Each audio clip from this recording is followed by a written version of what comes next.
রেখে যায়, মা বাপ দোয়া ভাই ছেলেটা খুব ভালো, আল্লাহ মা বাবুর রহমত নাজিল করো।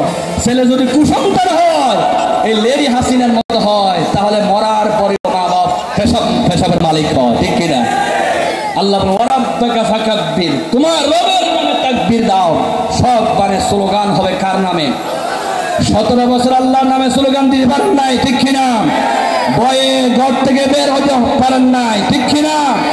আমরা রমজান মাসে রোজা রাখতে না পারলে এটা যেমন কজা দিতে হয়, 17 বছর যারা তাকবীর দিতে পারে নাই, এখন প্রত্যেকটা দিনে আমরা আল্লাহর নামে তাকবীর দেব ইনশাআল্লাহ। বলুন লিল্লাহি তাকবীর।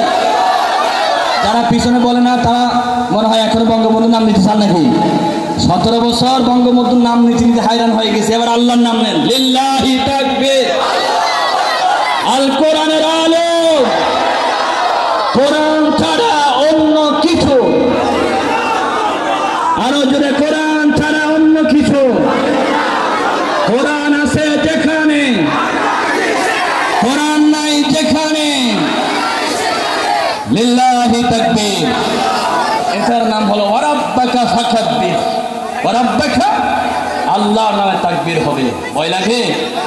এক সময় ছেলেদেরকে মিছিলে যেতে দিই না, এই যাইস না বেটা। এটা হলো ওয়ারাব্বাকা ফাকাব্বির। কার নামে? বলেন কার নামে? আমরা হলাম আল্লাহর গোলাম। আল্লাহর গোলামি করতে গিয়ে আল্লাহ আমাদেরকে যেখানে যেভাবে কবুল করে আমরা সেইভাবে প্রস্তুত থাকতে হবে, ঠিক কিনা?